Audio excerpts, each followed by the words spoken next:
بسم اللہ الرحمن الرحیم۔ السلام علیکم۔ حضور کرم صلی اللہ علیہ وآلہ وسلم کا ارشاد گرامی ہے کہ جو آدمی گھر میں داخل ہوتے وقت 3 باتوں کا اہتمام کرے گا، رزق اس کے دروازے توڑ کر آئے گا۔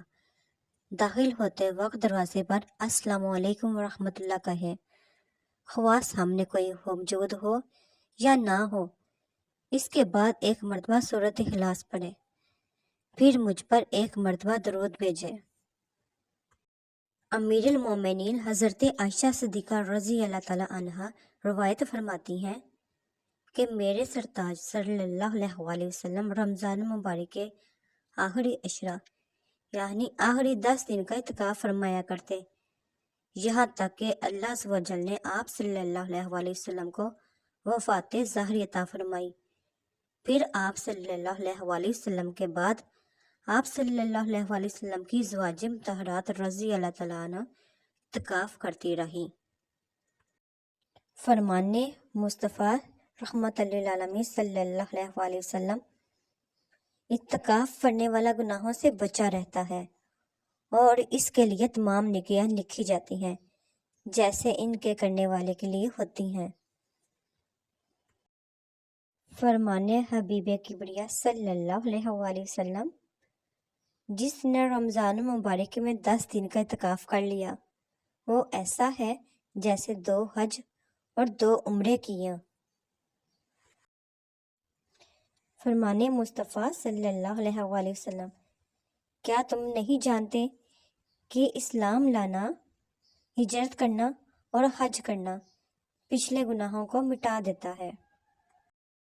آپ صلی اللہ علیہ وآلہ وسلم نے فرمایا کہ جب رمضان آئے تو عمرہ کر لینا، کیونکہ رمضان کا عمرہ ایک حج کے برابر ہوتا ہے۔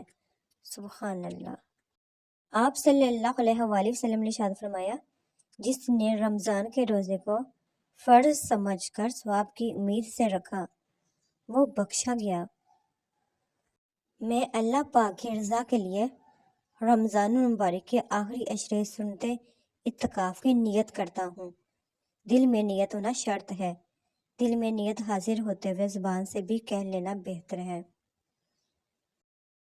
اسلامی بہنیں اعتکاف کہاں کریں؟ اسلامی بہنیں مسجد میں نہیں، صرف مسجد بیت میں اعتکاف کریں۔ مسجد بیت اس جگہ کو کہتے ہیں جو عورت گھر میں اپنی نماز کے لیے محسوس کر لیتی ہے۔ اگر اسلامی بہن نے نماز کے لیے کوئی جگہ مقرر نہیں کر رکھی تو گھر میں اعتکاف نہیں کر سکتی، البتہ اگر اس وقت یعنی جب کہ اعتکاف کا ارادہ کیا، کسی جگہ کو نماز کے لیے خاص کر لیا تو اس جگہ اعتکاف کر سکتی ہے۔ تاک راتوں میں اللہ پاک سے مانگ کر دیکھو، یہ راتیں نصیب بدلتی ہیں۔ یا سمیع 100 بار روزانہ پڑھے، اسی دوران گفتگو نہ کرے اور پڑھ کر دعا مانگے تو انشاءاللہ جو مانگے گا پائے گا۔ کسی نے مٹکے سے پوچھا کہ تم اتنے ٹھنڈے کیوں رہتے ہو؟ مٹکے نے مسکرا کر جواب دیا، جس کا ماضی، حال اور مستقبل سب مٹی سے بنا ہو تو وہ تکبر اور گرمی کس بات پر کرے گا؟ زندگی ملی تھی رب کی عبادت کرنے کے لیے، پر وقت گزر رہا ہے کاغذ کے ٹکڑے کمانے کے لیے۔ نہ کفن میں جیب ہے، نہ قبر میں الماری، اور کمال کی بات تو یہ ہے کہ موت کا فرشتہ رشوت بھی نہیں لیتا۔ جو شخص جتنا مطمئن رہتا ہے وہ شخص اتنا ہی زیادہ دولت مند ہوتا ہے، کیونکہ امتنان فطرت کی سب سے بڑی دولت ہے۔ سب سے ذلیل ترین انسان وہ ہے جسے حق اور سچ کا پتہ ہو اور وہ پھر بھی جھوٹ کے ساتھ کھڑا رہے۔ حضرت علی رضی اللہ تعالیٰ عنہ سے روایت ہے، انسان مایوس اور پریشان تب ہوتا ہے جب وہ اپنے اللہ پاک کو راضی کرنے کے بجائے لوگوں کو راضی کرنے میں لگ جاتا ہے۔ ہدایت کا نور سب تک پہنچ رہا ہے، لیکن جس کا دل ہی زنگ آلود ہو وہ اسے محسوس ہی نہیں کرتا۔ خاموشی نامناسب سوالوں کا بہترین جواب ہے اور مسکراہٹ ہر حالات کا بہترین رد عمل ہے۔ عبادتیں صرف جائے نماز پر ہی نہیں ہوتی، بلکہ کچھ عبادتیں میٹھی زبان، دھیمے لہجے، ہمدردانہ اور عاجزانہ رویوں سے بھی ہوتی ہے۔ وہ مجھ پہ ہنستے ہیں کہ میں مختلف ہوں، اور مجھے ان پہ ہنسی آتی ہے کہ وہ سب ایک ہی جیسے ہیں۔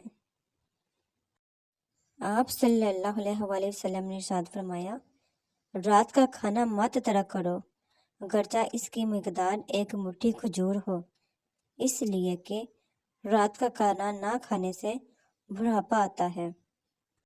میرے الفاظ مجھ میں رہنے دو، میرا غم ہے مجھے ہی سہنے دو، کون سنتا ہے بات لوگوں کی، لوگ کہتے ہیں ان کو کہنے دو۔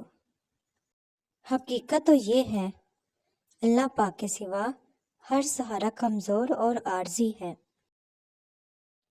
کتابوں کی اہمیت اپنی جگہ جناب، سبق وہی یاد رہتا جو وقت اور لوگ سکھاتے ہیں۔ دعائیں تب اثر کرتی ہیں جب انہیں صبر کی مہر لگا دی جائے، اور صبر یہ نہیں کہ اللہ پاک سے مانگنا چھوڑ دو، بلکہ صبر تو یہ ہے کہ لوگوں سے کہنا چھوڑ دو۔ کبھی کبھار بحث کرنے سے بہتر ہے جو آپ کو جیسا کہہ رہا ہے آپ ویسا تسلیم کر لیں، کیونکہ وقت کے پاس بہتر جواب ہوتا ہے، اور کانوں کے کچے لوگوں کو وقت ہی جواب دیتا ہے۔ اللہ پاک پر بھروسہ کرنا سیکھیں اور اپنے ایمان کا مضبوط بنائے رکھیں، اور صبر رکھیں یہ سوچ کر کہ یہ دنیا فانی ہے اور یہاں ہر چیز عارضی ہے، سب کو مٹ جانا ہے، پھر یہ دکھ درد کیا ہے۔ حضرت علی رضی اللہ تعالیٰ عنہ سے روایت ہے، دھوکہ دینے کے ہزار طریقے ہیں، لیکن سب سے گھٹیا طریقہ محبت اور ہمدردی کا دکھاوا کرنا ہے۔ جس مذاق میں دو لوگ ہنسیں اور تیسرے کے چہرے پر تکلیف کے آثار دکھائی دیں تو وہ دراصل مذاق کرنا نہیں بلکہ مذاق کو اڑانے کے زمرے میں آتا ہے۔ یہ ٹھیک ہے کہ تم ایک گلاب نہیں بن سکتے، لیکن اس کا یہ مطلب تو نہیں کہ تم ایک گلاب نہ بن سکو تو پھر ایک انڈا بن جاؤ۔ یہاں ایک راز کی بات ہے اور میں تمہیں بتا ہی دیتا ہوں کہ جو شخص کانٹا نہیں بنتا وہ بالآخر گلاب بن ہی جاتا ہے۔ حضرت علی رضی اللہ تعالیٰ سے روایت ہے، دوستی اور محبت ان سے کرو جو نبھانا جانتے ہو، نفرت ان سے کرو جو بلانا جانتے ہو، اور غصہ ان پہ کرو جو منانا جانتے ہو۔